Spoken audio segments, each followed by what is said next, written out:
신을 탄핵한 철학자 니체와 안티크리스트가 오늘의 주제이고, 니체는 이 안티크리스트라는 이 책 안에서 기독교에 대한 반대를 분명히 펼쳐나갈 것이고, 그리고 책 제목으로도 안티크리스트라고 정했다는 것에 대해서 굉장히 심리적인 전쟁이 펼쳐지고 있다라고 판단하시면 돼요. 그러니까 싸움, 니체가 자주 사용했던 싸움, 전쟁, 갈등, 의도적인 갈등, 그런 것들이 펼쳐지고 있어요. 니체에게서 큰 영향을 받은 헤르만 헤세는 1919년에 데미안이라는 책을 썼어요. 데미안이라는 단어 자체도 굉장히 부정적인 개념이에요. 데몬이라는 단어, 일반적으로 악마라고 번역을 하게 돼요. 물론 정령 이렇게 좀 부드럽게 신비주의적으로 번역할 수도 있지만, 데몬 하면 일반적으로는 악마예요. 즉 책 제목을 악마라고 정하는 데는 굉장히 용기가 필요한 거예요. 자기 책 제목에 천사라고 말을 붙이는 거는 누구나 다 할 수 있어요. 양심의 가책 없이 정할 수 있어요. 내 책을 아름다운 책 뭐 이런 식으로 하면 뭐 좋잖아요. 그런데 자기 책을 데몬, 악마라고 정할 때는 용기도 필요하고, 그것에 대한 설명도 필요하고, 그 의미가 무엇인지 아주 복잡해지는 거예요. 그런 입장에서 안티크리스트라는 제목을 들여다보면은 이건 어마어마한 용기가 필요해요. 아무나 입에 담을 수 있는 단어가 아니란 말이에요. 왜 그러면 니체는 안티크리스트를 선택하게 되었을까? 그거를 오늘 첫 수업에서 이해하게 된다면 오늘 수업의 목적에는 도달한다라고 볼 거예요.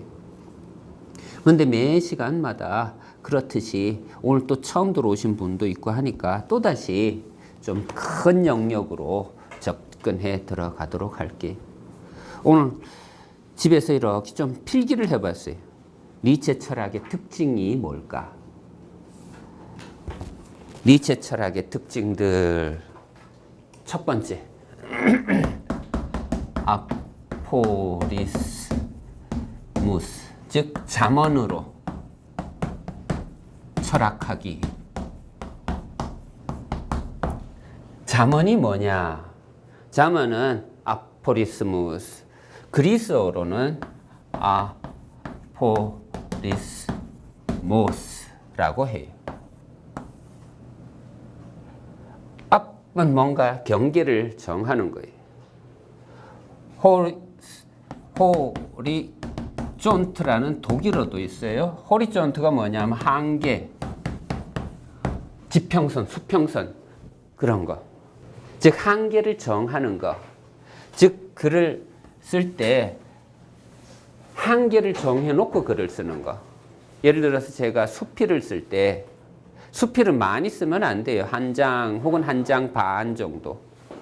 요즘 제가 칼럼을 쓰고 있는데 칼럼 쓸 때 한계를 정해 놓았어요. 제 자신과의 한계. 예를 들어서 컨트롤 한 다음 사각의 링이라고 보면 돼요. 사각의 링 안에서 싸우는 것은 시합이라고 하지만 사각의 링 밖에서 싸우는 거는 정말 추잡한 싸움이, 시합이 아니라 싸움이 되어버려요. 더러운 경기가 되어버려요. 제가 칼럼 쓸 때는 A4 용지 한 장, 한 줄 모자라서도 안 되고 한 줄 넘어서서도 안 되고 그냥 A4 용지 한 장, 정확하게 한 장. 1년이 될지 2년이 될지 나는 모르겠지만 나와의 투쟁이, 매주 글 하나씩 써내는 게 나와의 약속이고, 저랑 계약했던 그곳에서 무슨 말을 내가 들었냐 하면 저기 대학로에 어느 커피집에서 만나서 딱 얘기하는데 대부분의 컬럼니스트들이 한 2년이면 나가 떨어진대요. 가장 오래 쓴 컬럼니스트가 한 2년 버텼습니다. 근데 그 말을 듣는 순간 괜히 자존심이 발동하는 거예요. 나를 뭘로 알고? 그런데 쓰다 보니까 정말 이건 매주 쓴다는 건 이건 정말 힘들 거구나. 바로 지난주인가 제가 실수를 한 거 있어요. 막 술 먹고 한참 놀다가, 왜냐하면 막 신년이 오고 막 파티하고 막 정신 없었어요. 그러다가 월요일을 놓친 거예요. 월요일이 그러니까 마감 시간인데 오전까지 딱 넘겨야 되는데 12시 정각 전에 넘겨야 되는데 한참이 한 4시가 되어서야 아차 오늘 월요일이지 하고 탁 넘겼어요. 그러고 나서 좀 불만이, 원고가 안 들어오면은 좀 독촉이라도 하고 전화라도 해주지 좀. 그래서 전화를 했더니 그곳에서 또 어떤 입장이냐, 미안해서요 그러더라고요. 어쨌거나 다시 한계를 정한다는 거. 다른 말로 하면은 잠언은 길지 않아야 된다는 거. 짧아야 된다는 거. 짧은 글. 짧은 글로 철학을 한다는 거. 여기에 묘미가 있어요. 여기에 니체 철학의 핵심이 담겨 있고, 즉 잠언으로 철학을 하게 되면은 어떤 현상이 벌어지냐 하면은 논리는 거부되는 거예요. 예를 들어서 논문을 쓴다. 그러면 서론, 본론, 결론에 맞춰서 아주 논리 정연한 글이 이루어져야 돼요. 그런데 니체의 책을 읽으면 어떤 책을 읽더라도 논리는 없어요. 논리는 파괴되어 있어요. 그리고 계속 되새김질을 요구해요. 계속 끊임없이 반복해요. 좋은 구절들은 계속 후렴구처럼 반복을 한단 말이에요. 처녀작 비극의 탄생에서부터 뭐가 니츠 대 바그너가 끝인지 아니면 디오니소스의 송가가 끝인지 뭔지는 모르겠는데 하여튼 그 끝까지 계속 신 얘기만 하고 있어요. 신 얘기. 비극의 탄생에서부터 벌써 신들에 대한 이야기가 언급이 된단 말이에요. 도대체 신들은 뭐하고 있지? 왜 신들은 춤을 추지? 왜 신들은 디오니소스 축제를 벌이고 있지? 왜 이 문화는 사라졌지? 거기서부터 니체 철학이 시작했단 말이에요. 그리고 주구장창 신 얘기예요. 끝날 때까지 신 얘기. 도대체 이 철학을 뭐라고 말을 해야 할까? 그렇다고 신학은 아니에요. 신을 중심으로 논리를 펼쳐갖고 있고 신을 중심으로 이야기는 하고 있지만 니체 철학은 신학은 아니에요. 신이 주인공이라면은 물론 그렇게 설명할 수도 있지만 또 이게 형식이라면, 형식이 잠언이라면 항상 이렇게 연습을 하세요. 여기에 형식이 있다면 여기에는 내용이 있다고. 형식과 내용. 예를 들어서 이동용이가 있다면 이동용이란 이름, 이 이쪽이라면은 나는 누굴까라는 그 질문은 내용이에요. 그것처럼 니체 철학이 형식이 잠언이라면, 그의 철학을 담아내는 그릇이라면은 그 내용은 삶이 사는 이야기예요. 즉 니체 철학은 신학이 아니라는 이야기는 바로 이 내용 때문이에요. 즉 인문학이, 인간학이, 주인공은 인간이기 때문에. 다만 우리가 1000년이 넘는 중세를 거치면서 신에 대해서 너무 많이 공부를 해서 인간이 너무나도 사라져 있어서 어둠 속에 있어서, 그래서 르네상스 사람들이 어둠의 세계라고 중세를 지칭했던 것처럼 이제 니체의 숙제는 이 인간을, 이 사람을 빛의 영역으로 옮겨놓는 작업을 하고 싶어요. 그런데 인간에 대한 이야기를 하니까 사람들이 너무 거부감이 많아요. 왜? 신이 더 좋으니까. 신이 더 사랑스러우니까. 그래서 좀 어감을 바꿔보려고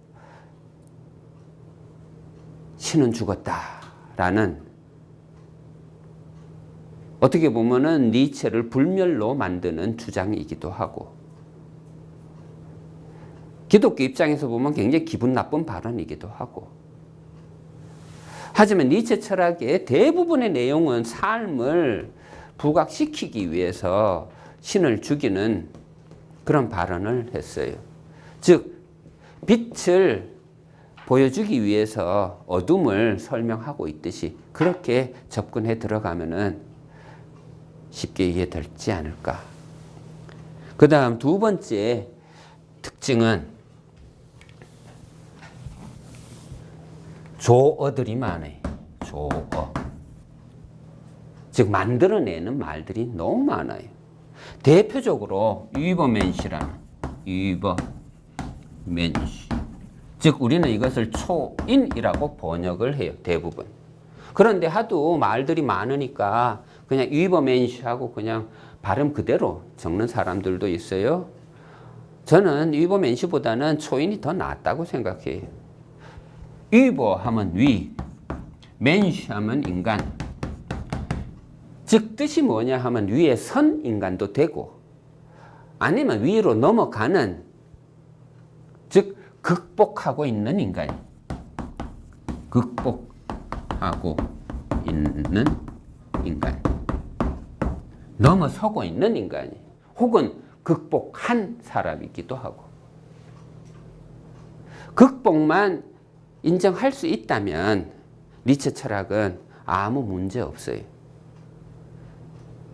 물론 이 극복의 철학을 공부할 때 제일 어려운 부분이기도 해요. 왜냐하면은 극복하라 해놓고는 자기 스스로는 극복하지 못하는 게 결국에는 나타나요. 예를 들어서 니체는 뭘 극복하지 못했나요? 바그너를 극복하지 못해요. 바그너와 결별하는 사건이 벌어져요. 또 니체는 뭘 또 극복하지 못했나요? 교회를, 혹은 기독교를, 혹은 신을 극복하지 못해요. 결국에는 돌아선단 말이에요. 여기에서 발목 잡힐 수 있어요. 니체는 극복의 철학을 주장을 하지만 니체는 신이 아니에요. 우리는 니체한테 신적인 어떤 발언을 요구할 수가 있어요. 그런 실수를 저지를 수가 있어요. 니체는 신이 아니에요. 니체도 하나의 사람이에요. 그냥 다양한 생각들 중에 하나의 생각일 뿐이에요. 니체의 철학은 하나의 철학이에요. 니체의 철학에서 신학에서 기대하듯이 정답을 요구한다면 여러분들은 실수하는 거예요. 니체는 극복을 이상으로 두었지만 이 이상은 이상으로 끝나요. 인간은 죽을 수밖에 없어요. 이런 건 죽음이라고 하는 걸 뭐라고 하냐 하면 한계 상황이. 한계 상황에 직면하게 되면 어떻게 해야 될까? 여기에 니체는 또 답을 써 놓았어요. 즉 이것을 운명이라고 표현한다면 이런 운명에 직면하게 되면은 어떻게 하라? 사랑하라 라고 명령을 해 놓았어요. 즉 극복하라 라고 적어 놓고 극복하라와 운명을 사랑하라, 즉 라틴어로 하면 아모르 파티 하라 라는 것, 이것은 모순 관계에 있어요. 하지만 이 모순은 서로가 서로를 필요로 하는 원리일 뿐이에요. 제가 자주 설명하는 게 태극의 원리라고 생각하면 돼요. 태극의 원리에서는 뭐가 음인지 뭐가 양인지는 몰라도 좋은 것과 나쁜 것, 선과 악은 공존하고 있다는 것.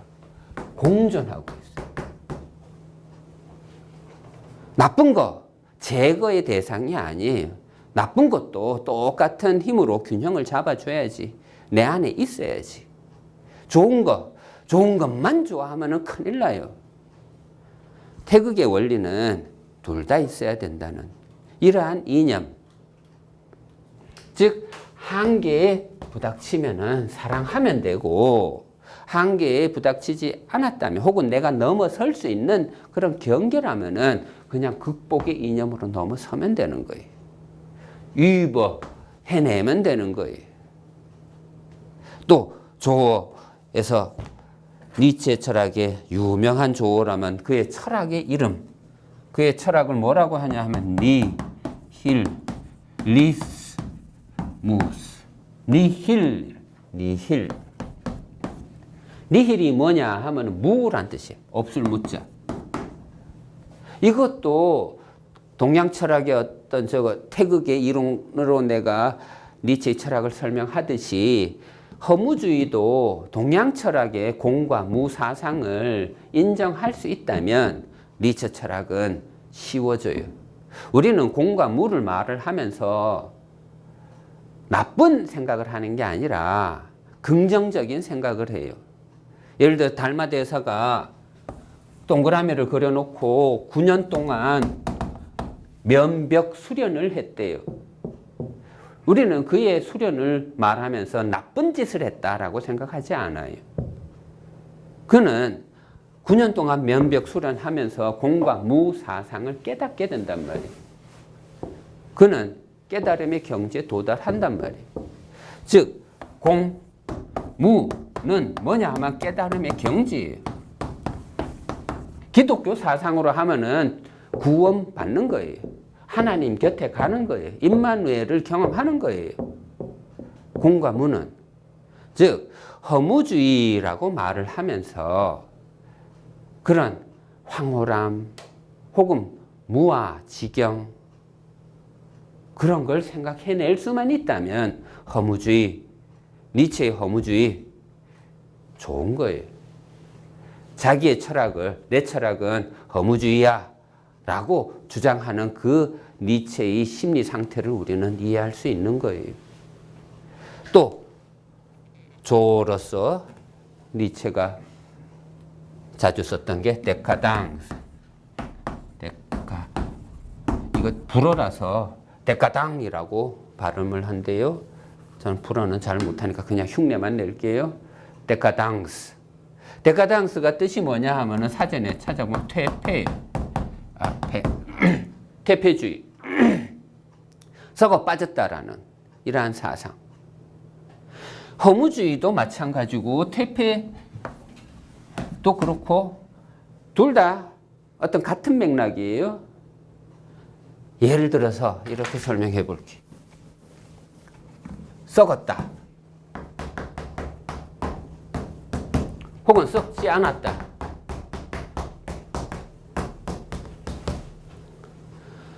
썩었다라는 인식, 예를 들어 허무주의가 도래했다면 극복의 이념으로 넘어서야 돼. 썩지 않았으면은 다시 무한한 수평선을 혹은 지평선을 바라보면 되는 거고 희망을 갖고 넘어서면 되는 거고 즉 허무주의는 극복이 되면 되는 거고 허무주의가 도래하는가 허무주의가 극복하는가 이 두 개의 상황은 스스로가 결정을 내려야 돼. 이동용 너 그게 한기니? 그럼 내 안에서 대답할 거 아니야. 나는 더 할 수 있어. 그러면 허무주의 도래했을 때 용기를 가지면 되는 거고. 근데 넘어섰다. 새해가 됐다. 새로운 수첩을 구입했다. 그러면 거기에다가 새로운 수첩 사면은 대부분 뭐해? 계획을 짤 거란 말이에요. 계획. 올해의 계획. 저는 올해의 계획으로 첫 번째 문구를 뭐라고 적어놨냐 하면은 사랑은 오래 참고라고 선택했어요. 사랑은 오래 참고. 고린도전서 13장 4절. 사랑은 오래 참아야 돼. 사랑하고 싶어요. 그러려면은 참는데 대가가 돼야 돼. 참아야 돼. 참지 않는다면 사랑하는 게 아니. 언제까지 참아야 돼? 나도 몰라요. 내 인생이 끝날 때까지. 끝나지 않았다면은 아직 끝이 아니에요. 내가 죽지 않았다면 아직 나 죽었다고 선언하면 안 돼요. 허무주의 도래와 허무주의 극복 혹은 데카당스 썩었다 썩지 않았다 그런 걸 계속 반복하면 되는 거예요. 반복할 수 없을 때 우리는 죽었다라고 선언하는 거예요. 죽을 때까지 나는 누구인가 라고 질문할 수 있어요. 죽을 때까지 신은 누구인가 우리는 질문할 수 있어요. 그건 좋은 거예요. 더 이상 질문할 수 없다면 죽은 거고. 또 조어로서 움베르퉁이라는 거. 베르퉁 알러 베르테라고 해요. 모든 가치의 전도. 자, 니체가 만들어낸 개념들이에요. 다. 여기에서 재미난 것은 여기는 명사고 모든 가치를 우문 뒤집는다는 뜻이고 거기에 또 가치가 또 들어가 있어요. 모든 가치들의, 여긴 애가 붙어서 이건 복수가 됐어요. 모든 가치들의 전도, 들어엎음. 가치를, 예를 들어서 과거에 좋았던 가치는 지금은 나쁘다는 가치로, 과거에 신이라 불렸던 존재는 지금은 악마의 존재로, 헤르만 헤세의 논리로 하면 데몬이라는 단어를, 데미안이라는 단어를 제목으로 써놓았지만 헤르만 헤세는 새로운 신개념을 지금 전달하고자 하는 것. 그렇게 이해하면 되는 거예요.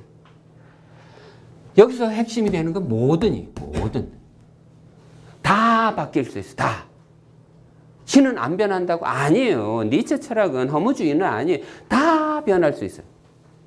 영원한 가치 없어요. 지금 좋다 해도 1000년이 지나면, 2000년이 지나면 언젠가는 바뀌어요. 제가 대학생 때인가 언제 수학여행 가고 대학생 때 2학년인가 3학년, 지금 기억이 가물가물해요. 남해를 쭉 돌아다니면서 봤어요. 멋진 절경을. 그런데 뉴스에 나오더라고요. 태풍이 와갖고 내가 봤던 그 절경, 그 돌덩어리가 쓰러졌다고. 우리는 그 돌덩어리 앞에서 막 촛불처럼, 촛대처럼 서 있는 그 바위 앞에서 전부 다 막 사진 찍고 그랬지만, 영원할 것 같은 그 돌덩어리였지만 쓰러져요. 사라지고 없어지고 변화가 일어난다. 도대체 뭐가 영원할까요? 하나님이 영원하다고요? 아니요. 하나님이란 그릇은 영원할지 몰라도 그 내용 안에 담기는 것은 변할 수 있어요. 이 사람이 신이라고 할 수도 있고, 또 다른 이 사람이 신이다라고 할 수도 있고. 그릇은, 형식은 영원할 수 있지만 그 형식 안에 담기는 내용은 정말 다양할 수 있어요. 그걸 인정할 수 있다면 모든 가치의 가치 전도라는 말도 이해할 수 있을 거고, 또 빌레 주어 마흐트, 빌레 주어 마흐트. 자, 이건 조어라고 하기에는 좀 그런데 그래도 요 마흐트 때문에 논쟁이 아주 많아요. 마흐트. 1차 개념은 권력이란 단어예요. 그래서 우리 선배들은 권력의 의지라고 번역을 했어요. 그런데 그 이후에 후배들이 권력이라고 말하니까 좀 전근대적인 냄새가 난다. 그래서 우리 힘이라고 번역하자 라고, 힘의 의지라고 번역하기 시작했어요. 그런데 저는 또 공부하다 보니 권력을 포기하면은, 이 단어를 포기하면은 뭐가 문제가 발생하냐 하면은, 니체는 끊임없이 주인 도덕을 추구한단 말이에요. 주인은 인정하면서 권력은 포기하자. 그건 모순이에요. 그냥 저는 선배들이 이렇게 해서 따르는 게 아니라 그냥 철학적으로 이렇게 들여다보니 권력의 의지가 좀 더 낫더라. 물론 힘의 의지로 번역해야 할 때도 있어요. 힘이 좀 있어야, 건강해야 삶이 좋아질 테니까.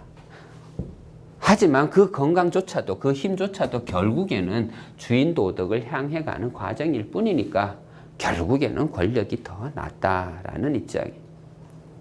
또 조에 해당하는 것은 에비게 비더 쿰프트라고 해서 에비게 하면 영원한, 비더 다시, 쿰프트 돌아옴. 이것을 뭐라고 번역하냐 하면은 대부분 영원 회귀라고 번역해. 영원 회귀를 설명할 때 늘 제가 끌어들인 비유는 24절기. 우리 손주가 언제부턴가 계속 관찰하다가 1년이 365일이란 것도 알게 됐고, 가끔은 366일이 되는 것도 발견을 해냈고, 그러면서 이제 어느 순간인가 이제 여기서부터 시작해야 되겠다라는, 그러면서 봄, 여름, 가을, 겨울 뭐 이런 것도 정했을 거고,